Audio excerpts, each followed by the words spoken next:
Imagina. Imagina.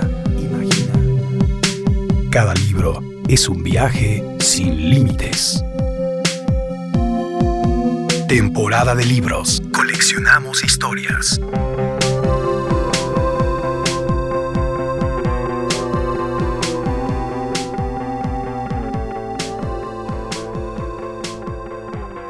Hoy platicaremos con el escritor y editor mexicano Alberto Ruy Sánchez sobre su poemario El silencio del gato, publicado por Editorial Era.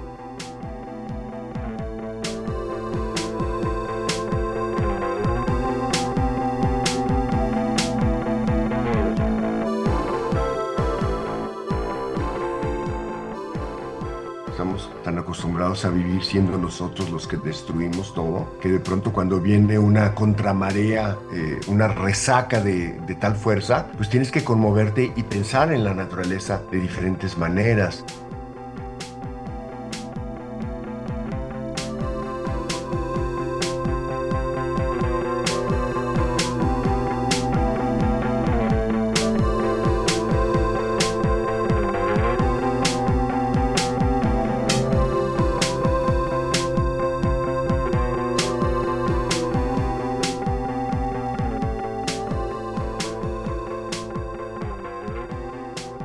Bienvenidas, bienvenidos a Temporada de Libros. Qué gusto encontrarnos de nueva cuenta alrededor de la escritura literaria en nuestra lengua. Yo soy Verónica López García y en compañía de Daniela Hernández y Jessica Venegas en la asistencia de producción, te invito a la conversación que tendré con el escritor y editor mexicano Alberto Ruy Sánchez sobre su poemario El silencio del gato, publicado por Editorial Era. Se trata de un libro en que Ruy Sánchez se confirma como el eterno buscador de lo invisible, quien ahora, a través de la mirada felina, nos coloca frente al asombro vital en cada poema. En estas páginas, lo simple y lo cotidiano aquí se vuelve extraordinario, una celebración de lo mínimo, lo evanescente y perfumado, lo sutil. El poeta contempla a ese animal que le acompaña, el gato, pero también a esa fiera misteriosa que ha habitado las mitologías, los relatos ancestrales de múltiples culturas. Ese gato que ha inspirado a narradores, ensayistas y poetas.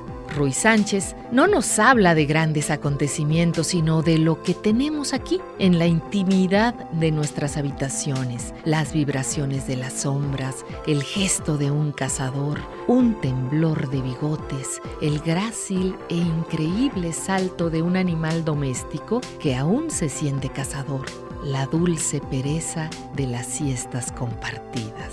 El gato, escribe Ruy Sánchez, observa, respira, espera y nos desvela algo profundo de nosotros mismos.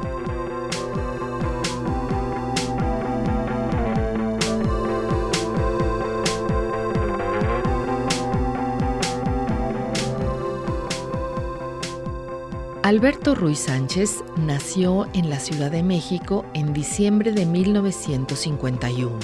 Estudió en colegios jesuitas. Su primera novela, Los nombres del aire, inauguró un ciclo que incluiría más tarde En los labios del agua, Los jardines secretos de Mogador, 9 veces El asombro y algunos otros títulos mogadorianos.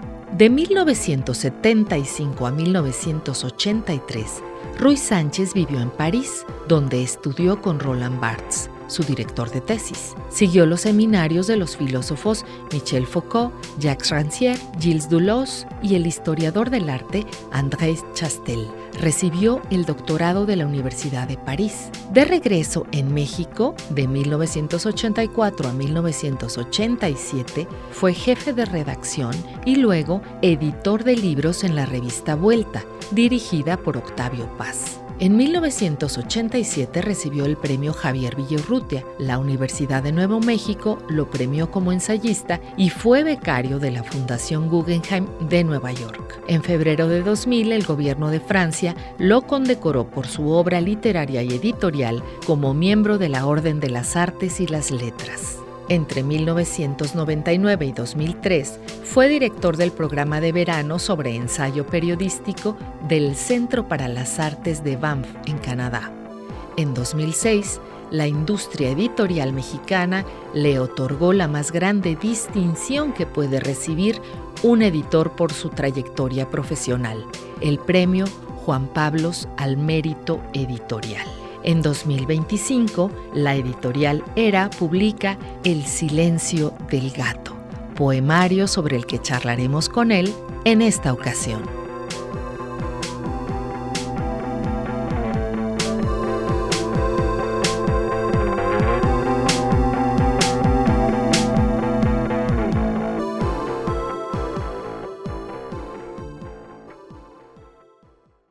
Temporada de libros. Coleccionamos historias.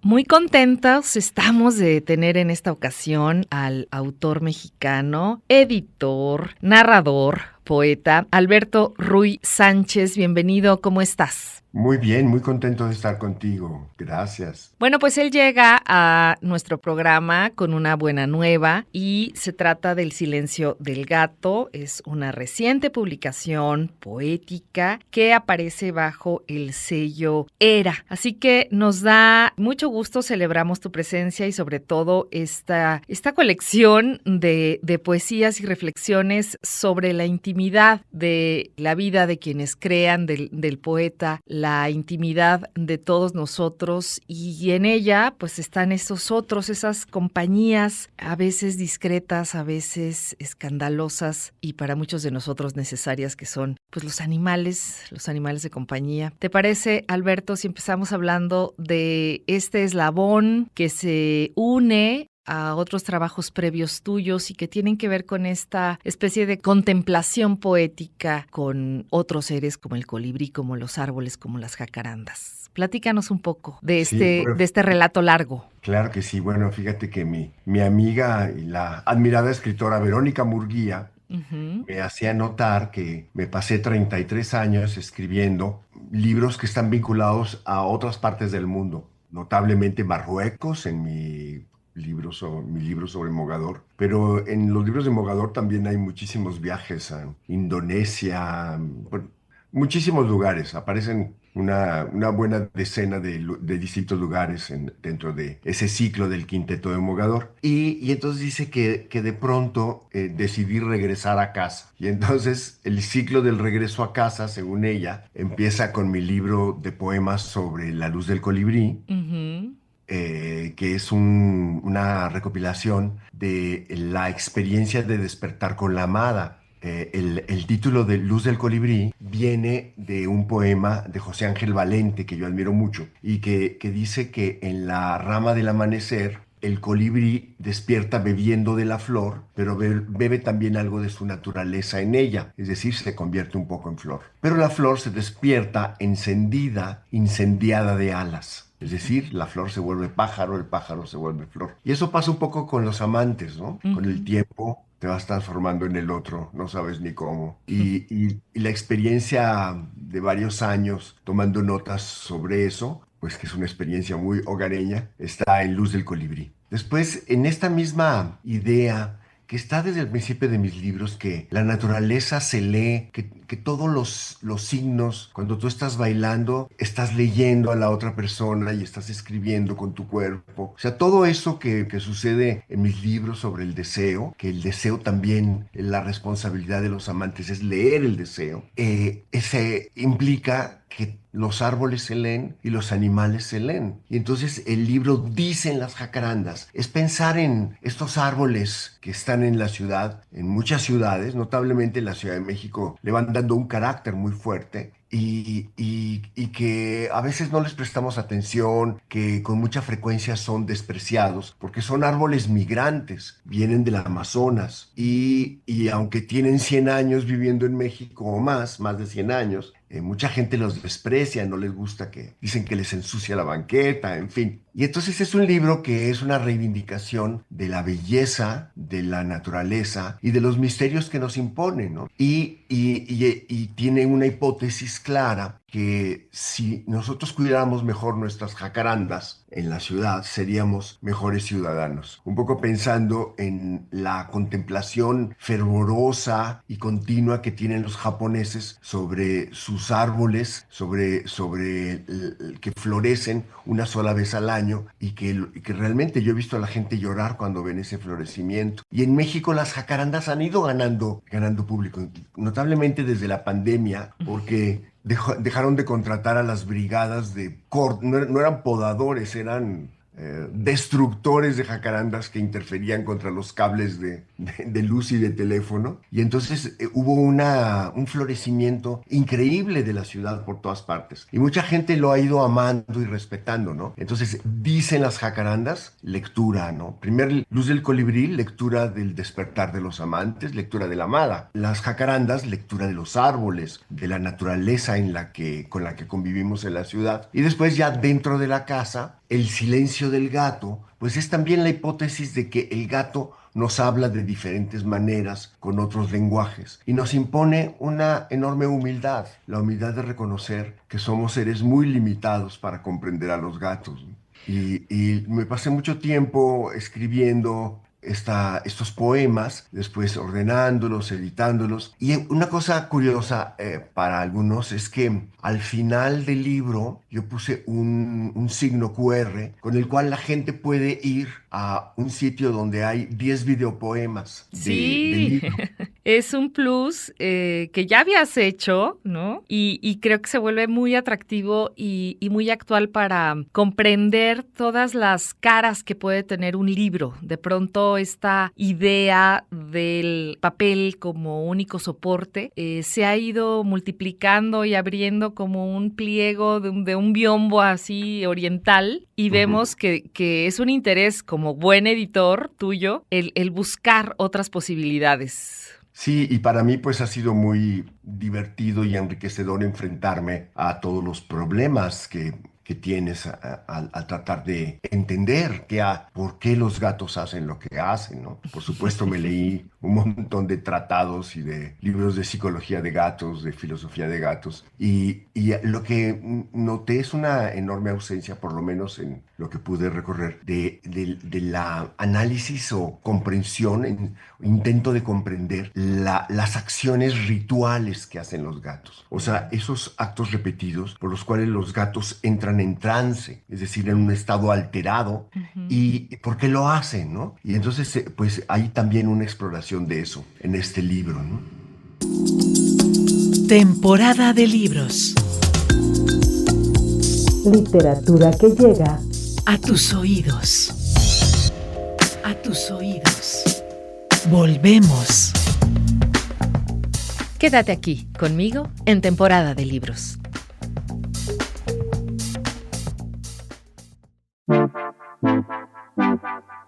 Temporada de libros. Sorbos de literatura para acompañar el caos. Continuamos.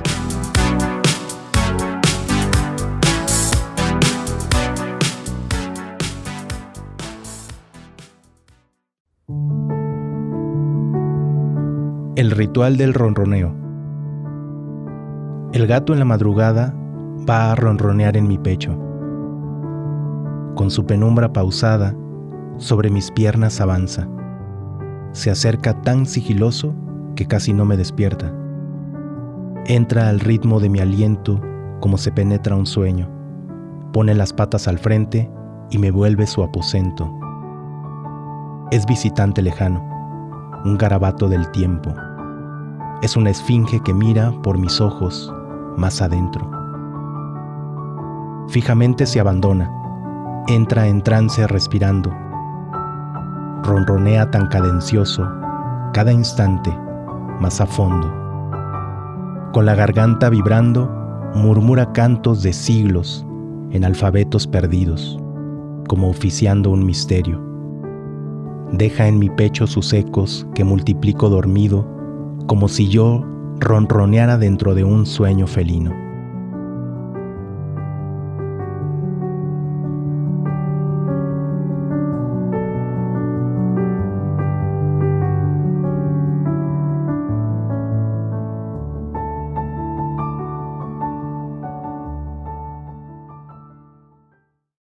Estamos conversando con el narrador y poeta mexicano Alberto Ruy Sánchez. Hay muchísimas cosas en él y es obvio al leerlo, al pasar las páginas, esto que nos compartes, la creación artística, literaria, que hoy nos ocupa, poética, pues es resultado no solo de una reflexión intimista, sino de un diálogo continuado con otras lecturas, con otros autores, no solamente literarios, ¿no? Sino que vienen de otras disciplinas como la ciencia. Y aquí nos hablas mucho de la etología, del comportamiento de esos seres con los que compartimos tanto, pero de lo que siempre sabemos muy poco, ¿no? Y hay una cara que es el de la mística, que tiene que ver con la historia, con distintas culturas que lo han ensalzado, y me gustaría que nos compartieras algo porque mucho de ello está en estos poemas, Alberto, de toda esta mística. Claro, fíjate que o sea, ya viéndolo en retrospectiva, porque a veces uno no se da cuenta de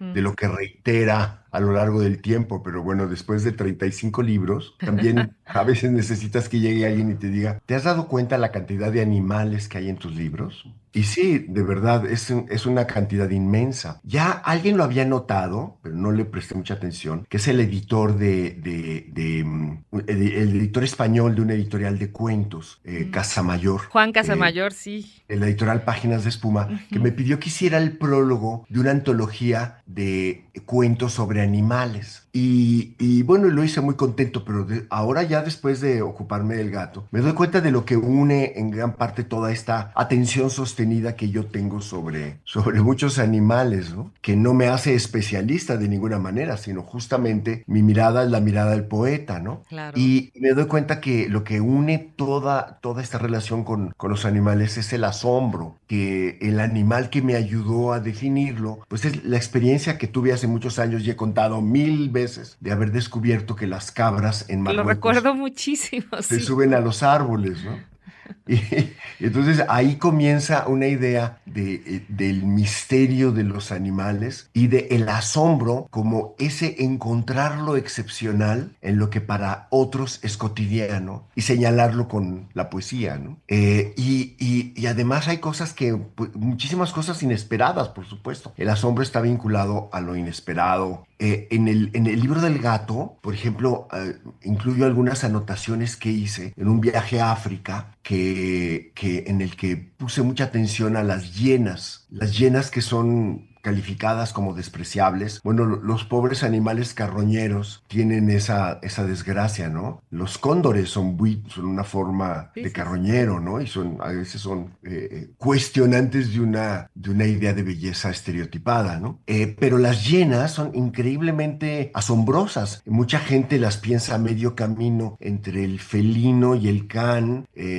Hay enormes polémicas sobre esto, pero también tienen actitudes muy especiales. Y entonces a mí me asombró la relación de comparar al gato con otros animales, ¿no? También con los gatos grandes, ¿no? Tanto los tigres como los jaguares, como los leones, ¿no? Entonces hay un juego de mostrar lo que tienen en común estos seres, ¿no? Y de qué manera, pues, nos cuestionan, nos impresionan, ¿no? Sí, que pese a toda la historia que tenemos conviviendo con ellos en el mundo de diferentes maneras, esta condición feral que mantienen, pues los hace siempre muy misteriosos, a diferencia de otros animales domésticos.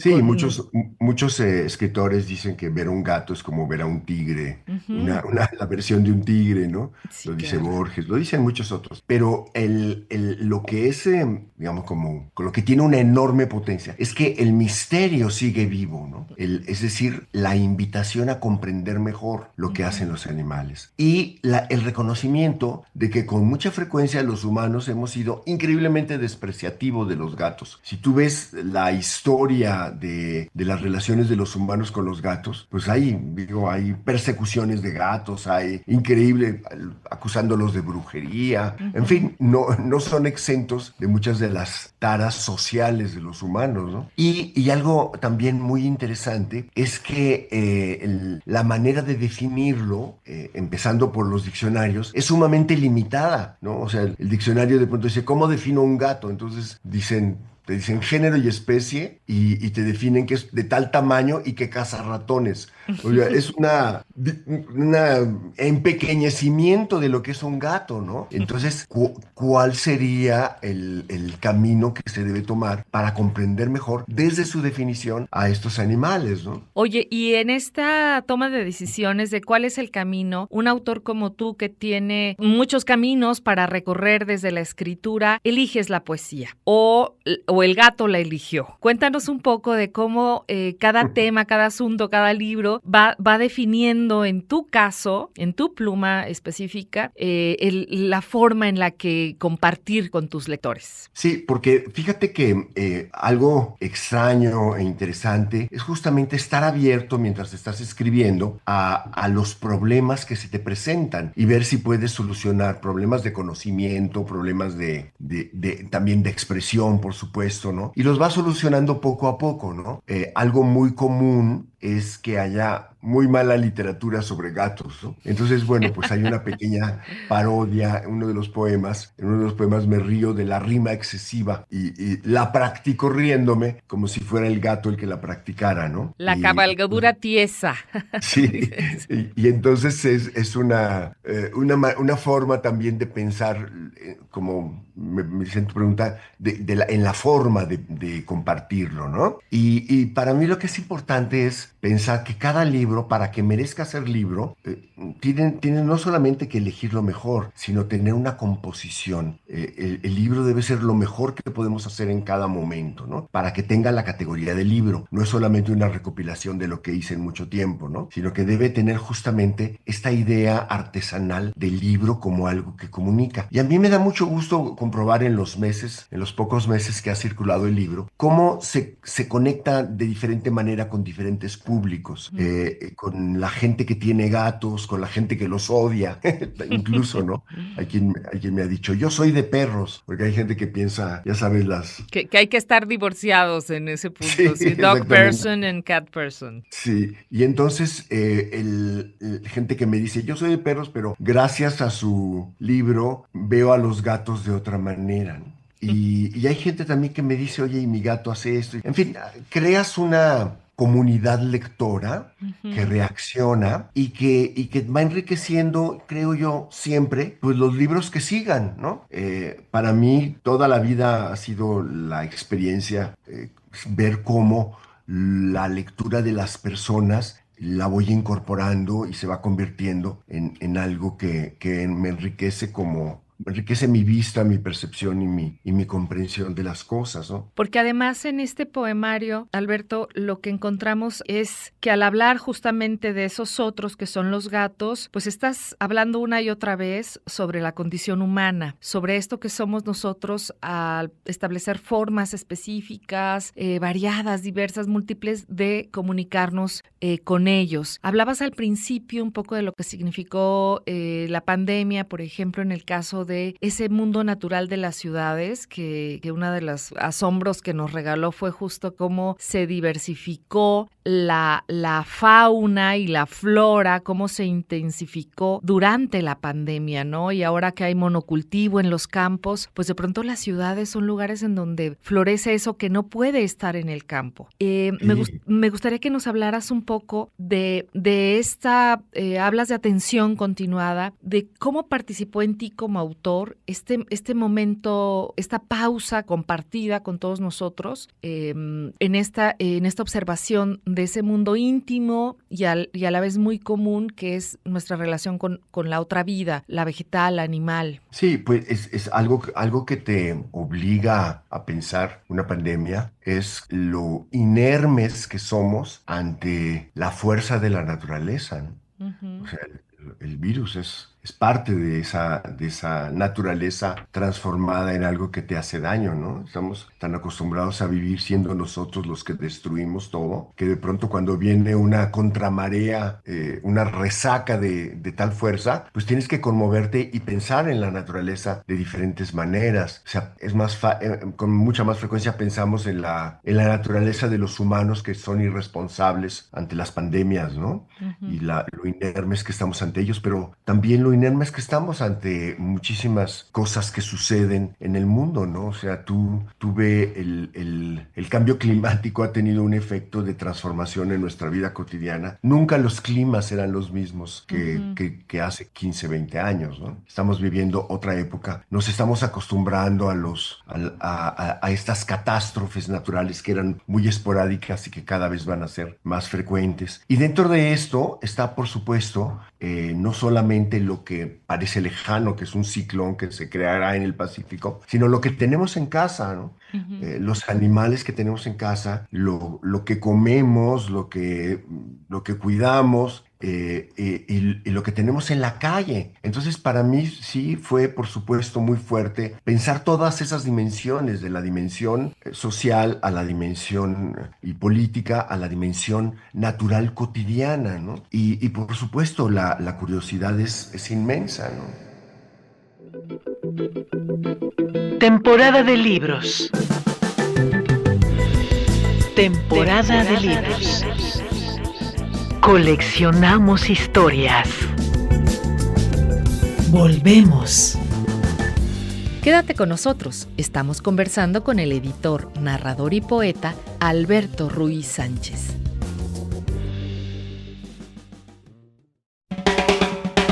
Voces de la literatura en nuestra lengua.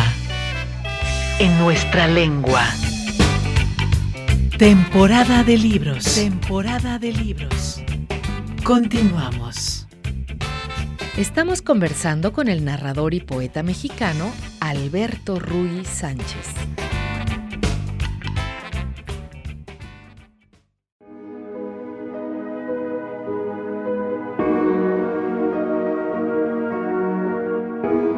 El gato. Dios sin pudor. Thor es pelirrojo fuego, y al salir el sol, lee el periódico conmigo.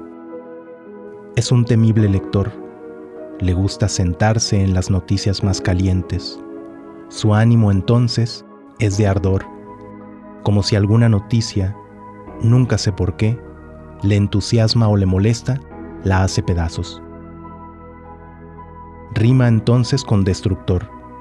Cuando ronronea, es un dulce tremor, y si de pronto maulla asustado y busca dónde esconderse, corramos, anuncia temblor.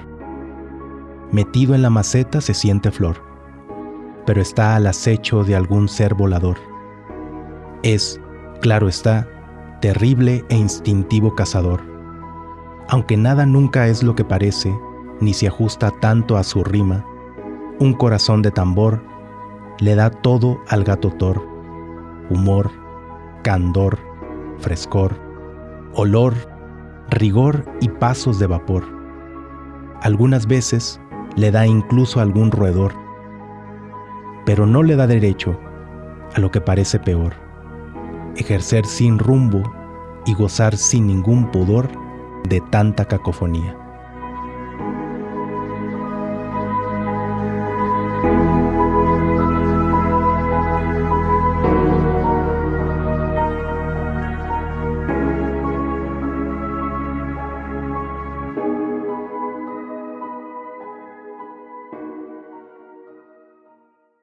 Coleccionamos historias. Coleccionamos historias. Oye, Alberto, hay en cada libro hay también otras decisiones que tomar y tienen que ver con la estructura. A diferencia de la narrativa, en donde hay elementos muy claros que hay que considerar, en la poesía los criterios se abren, ¿no? Se desdoblan, parecen tener como más juego. Y tienes un apartado, ya nos hablarás de la estructura en general, pero hay un apartado que me parece muy relevante y muy interesante a la vez en El silencio del gato, que es el gato y su importancia, ¿no? Que es recuperar lo que otros autores, otros escritores en distintos momentos históricos y lenguas han dedicado al gato. Pensar en Aldous Huxley, en Juan Ramón Jiménez, en Bukowski. Platícanos un poco de cómo seleccionaste, porque evidentemente hay muchísimos más escritores que le han dedicado algo al gato. Sí, pues es muy atinado lo que dices, pero para mí, fíjate que también en lo que mis editores promueven o venden como prosa, hay para mí decisiones poéticas todo el tiempo. Claro. Y esas decisiones poéticas tienen que ver con la idea de composición. Y desde mi primer libro, desde los dos primeros libros que salieron casi simultáneos, Los demonios de la lengua y Los nombres del aire, y yo ya pensaba en la estructura que tú mencionas como base de la toma de decisiones. Yo pensaba en la estructura como una composición metafóricamente musical, pero también artesanal, ¿no? Por la materialidad de los tejidos o de la cerámica en los tableros de mosaicos que encuentro en algunos lugares. Y entonces es algo que me preocupa y me inquieta mucho, ¿no? Entonces, cuando yo hago cuando escribo y tengo todos los materiales y hago una idea de cuál va a ser la estructura del libro, yo los extiendo como en una mesa y hago una partitura con colores sobre la intensidad, primero de cada fragmento, si es prosa, o de cada poema. Si es como en este caso un libro de poemas, voy viendo qué intensidad tiene cada uno, independientemente de los temas, ¿no? Luego veo la continuación de los temas. En eso también hay algo de ensayo, o sea, en todo lo que uno escribe hay ideas. Entonces, ¿qué haces tú con esas ideas? Las ideas son personajes. Entonces, esos personajes tú los mueves, los contradices, juegas con ellos, los haces aparecer, desaparecer. Es una idea más compleja, pero al mismo tiempo más simple de lo que es un personaje. Es casi como un juego de sombras. Entonces, todo eso, esta mezcla de ensayo, porque hay ideas, de poema, porque hay una composición musical llena de asombros, de narrativa, porque estás contando una historia también, la historia de una experiencia ante el gato, ¿no? En el primer capítulo, le digo, lo nombro y se desvanece, es decir, la fugacidad, la dificultad para definirlo. Cuando el segundo capítulo que dice un gato es otro gato, pues cómo el gato se transforma, ¿no? Y después cuando digo un gato es un gato es un gato, por supuesto, es una paráfrasis de ese famoso poema de una rosa es una rosa es una rosa, y ahí empieza como a buscarse una definición más compleja del gato. Y lo que tú señalas es el último capítulo, el quinto, en el que justamente pensando en las ideas como personajes, decidí montar una especie de obra de teatro en forma de pequeños poemas, es decir, los personajes vienen y dicen. Entonces, lo que hice fue tomar en un montón de escritores, más de 100, escoger quién es el que más odiaba a los gatos. Y después alguien que contradice su argumento. Después, Claro. segundo acto, de nuevo lo mismo, ¿no? Alguien que niega lo que tengan de misterioso los gatos, y son los interesados, no sé qué, y alguien que hace renacer el misterio del gato. Entonces, de alguna manera, el personaje principal es el misterio del gato, que es algo que está a lo largo de la historia, del pensamiento y de la escritura poética y narrativa y filosófica sobre el gato, a lo largo de toda la historia. Y hay gente que lo declara nulo y hay gente que lo explora, pero sigue siendo un misterio, ¿no? Y entonces esta obra de teatro en 9 pequeñas polémicas poéticas entre 18 personajes culmina con una coda en la cual, citando a Morand, dice: el que no lea el gato, el que no entienda que el gato habla, es porque no lee sus gestos, no sabe leer sus movimientos, etcétera. Hay un silencio elocuente del gato, ¿no? Y esa es un poco la conclusión. Yo digo, utilizo la metáfora del relámpago, ¿no? Tú tienes el relámpago y el trueno. El relámpago es la luz y el trueno el sonido, ¿no? Y entonces lo llamo el gato relámpago, es como un relámpago, un estruendo silencioso, ¿no? Y el silencio es uno de los hilos o rayos que atraviesa con toda la electricidad felina en las páginas de este poemario, Alberto. Y ese silencio es tan importante en la poesía, en lo que nos decimos, en las formas en las que nos relacionamos entre nosotros y por supuesto con los animales, pero bueno, pocos tan enigmáticos como los de estos gatos que pueden escucharte o no, pero eligen la mirada, ¿no? Eligen el momento en el que realmente eso que tú dedicas a Es muy ellos. inteligente esto que mencionas, porque justamente en la música el silencio es fundamental. En la poesía también. Y es algo que yo he tratado de explorar en todas mis otras novelas sobre el deseo. O sea, en una relación es importante tanto lo que dices como lo que no dices. Claro. Y algo muy interesante es que en algunas músicas, como la música de la India, los intervalos y el silencio entre los intervalos son tan importantes como la nota misma. Y es algo que no estamos acostumbrados a pensar en las relaciones humanas. Yo traté Claro. de comprenderlo, no explicarlo porque no creo poseer ninguna verdad, pero de tratar de comprenderlo en todas mis exploraciones del deseo, en La mano del fuego, en los jardines de Mogador. Y en ese, digamos, ese Kama Sutra involuntario que se llama La mano del fuego, cómo la gente pone atención en los movimientos que haces haciendo el amor, pero muchas veces a la hora de el detenimiento del movimiento es tan importante como el movimiento iniciado, ¿no? En términos vulgares yo te diría, debemos poner más atención en la sensibilidad y la importancia de sacarla suavemente que de meterla suavemente.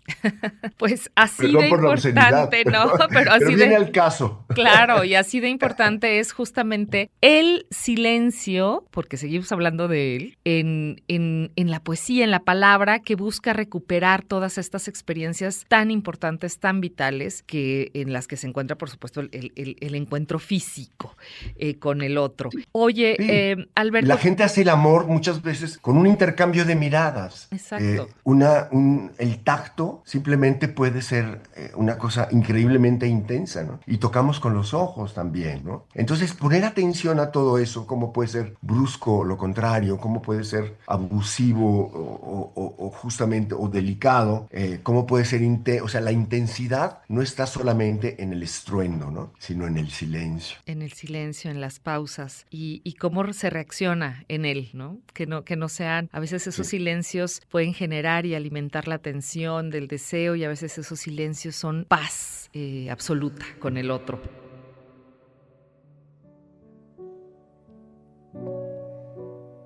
Joy Crox interpreta Forever. Why are we still gripping to forever? Why are we trying to love with so much pressure? Though the chance of loss is high, memory marks my mind and that's forever and ever, ever and ever. Heartbreak consistent like British weather, but I don't let you go, 'cause you've been living on my mind. Memory, rivers running from my eyes. So whether you're with me or not, remember that we traded love, and that's forever and ever, ever and ever. Forever was a thought with you, but you could convince me that my brown eyes had turned to blue. So mama, make my dad cry. As a child I learned there's no forever. 6 feet under, wrapped in white. Watched your body sleep tight. Tomorrow never guaranteed, but you're alive in me, and that's forever and ever, ever and ever. 'Cause you've been living on my mind. Memory, rivers running from my eyes. So whether you're with me or not, remember that we traded love, and that's forever and ever, ever and ever. ever and ever, ever and ever. Nothing's forever. Don't apply the pressure. We're not together. Memories last forever. Whether you're with me or not. Remember that we traded love, and that's forever.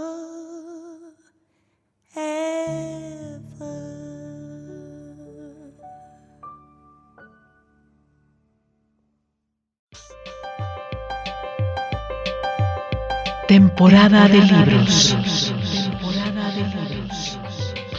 Lecturas bajo la lluvia. Volvemos.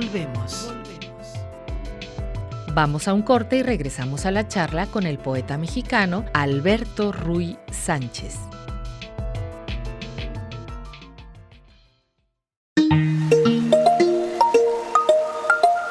Temporada de libros.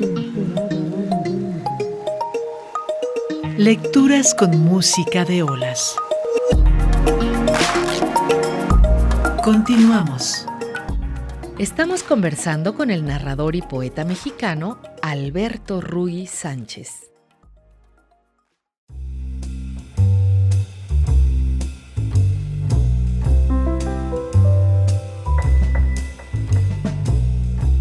Un gato es aire pautado. Con instinto inesperado, de gran aliento materno, Doris Lessing nos sugiere que si el pez vivo y coleando es movimiento del agua que ha tomado ya otro cuerpo, el gato es pausa y diagrama de un aire más delicado. En términos del asombro que produce su existencia, y pensando en sus bigotes entonados en alerta, el gato entonces sería música de aliento fresca, que emana desinhibida de un instrumento de cuerda.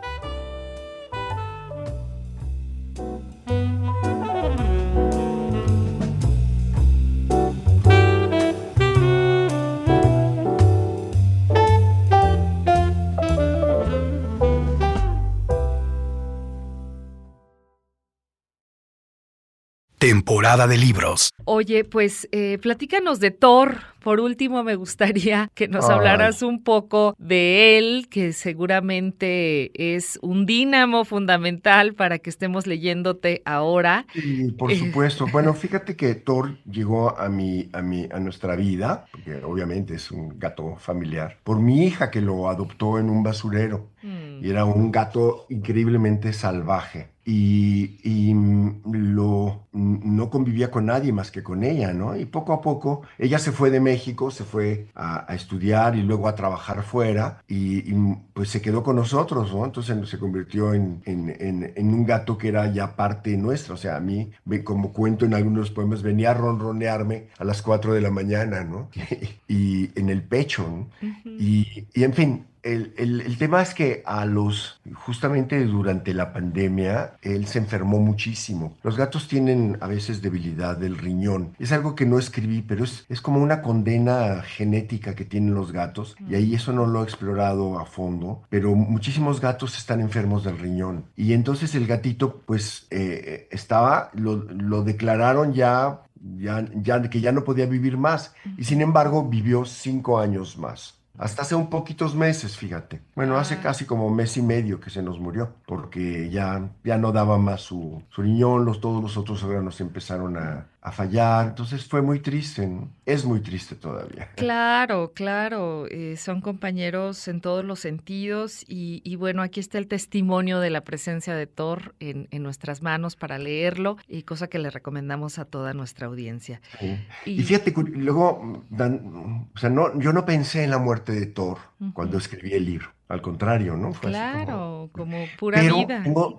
Pero tengo dos poemas sobre la muerte del gato. Uno de un gatito que se nos murió antes, una gatita que se llamaba Camila, y Ujú. que sufrió un shock tremendo cuando tuvimos obras y tuvimos albañiles mucho tiempo en la casa. Y ella se sintió invadida, se deprimió y se murió. Es una cosa muy triste, ¿no? Y el otro es de cómo reacciona la gente a la que se le mueren los gatos, ¿no? Y entonces en ese poema dijo que la ilusión de la gente que ama a los gatos, siempre están pensando que un buen gato nunca muere, pero al Ajá, mismo tiempo es una ausencia que se va convirtiendo en algo pesado como piedra, ¿no? claro. Y hablas justo de las vidas del gato por aquí Sí. en Bueno, algunos sí, poemas. porque además fue atropellado, se cayó de un tercer piso, en fin, tuvo sus 9 vidas, más que 7, 9 accidentes. Las 9 Sí, vidas. sí. Pues aquí hay mucho más que 9 páginas, sino mucha, mucha poesía que además, insisto, se despliega en otras formas de seguirnos leyendo y seguir leyendo el trabajo de Alberto Ruiz Sánchez, como son los videopoemas. Hay este QR del que ya hablábamos. Y pues muchas, muchas razones para leer El silencio del gato. Te agradecemos mucho Muchísimas esta gracias, soy yo el conversación. agradecido. Quiero decirte que la portada es una obra de Brian Neeson, Sí, te iba a el pintor de preguntar al Grecia. principio, ¿sabes que yo lo vi cuando vi el libro por vez primera? No sé, pero pensé en Toledo y luego me sorprendí, qué bueno que lo mencionas. Me sorprendí cuando vi que no, que era un autor que además, pues no es mexicano.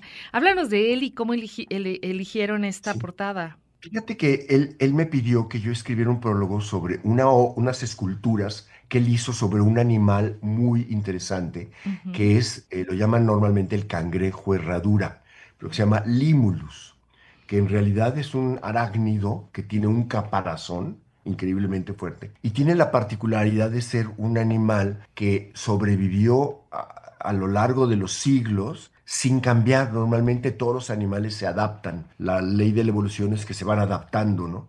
Y ujú. este nunca cambió. Entonces, muchas de su sangre, que está muy cargada de químicos que no han cambiado, lo usan mucho para las vacunas, tiene una utilidad médica. Pero es un animal muy especial que hay en Yucatán y sobre todo en las costas de Nueva Inglaterra. Sale una vez al año Sí, en son una una... cosa rarísima, es como de si estuviera uno en otra glaciación. Sí, y entonces salen una sola vez al año, depositan sus huevos en la arena, vienen, bueno, la hembra jala a 7, 8 machos Ujú, con sus ganas, los pone, ella pone la hueva, los machos la inseminan, ujú. ya puesta sobre la arena, y la cubren de más arena. Y entonces la hembra vuelve a poner otra cama de huevos y llegan unos pájaros desde Chile al día siguiente y se comen los huevos que están encima, los que no están fertilizados. Es Qué una cosa cosa extra y tan continúa su extraña. viaje.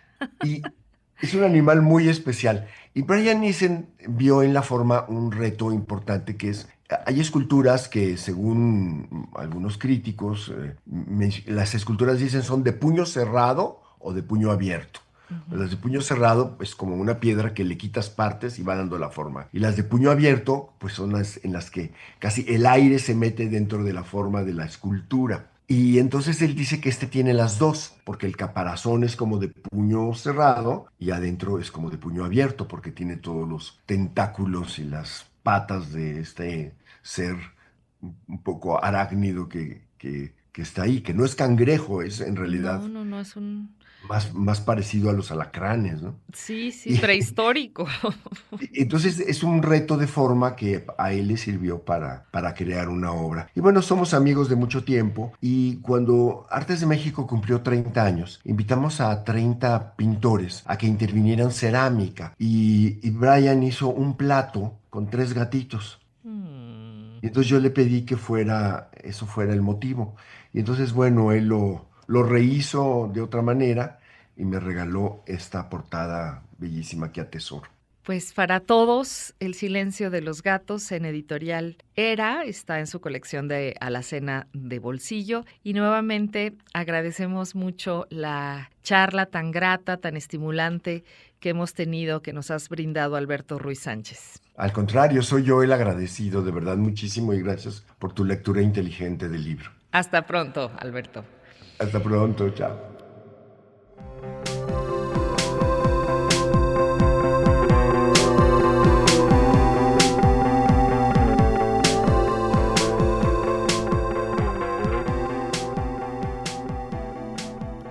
Llegamos al final de nuestro encuentro sonoro. Deseo que hayas disfrutado de esta temporada de libros y de nuestro invitado, el poeta mexicano Alberto Ruiz Sánchez, con quien platicamos sobre su poemario El silencio del gato. Puedes encontrar información sobre nuestro programa en la página de Facebook Temporada de Libros. Conéctate y síguenos la pista. También puedes descargar nuestro podcast en Spotify y en la página de Radio UDG. A mí me encuentras en Instagram como veronica.press con doble S. Soy Verónica López García y te deseo un gran día y mejores lecturas.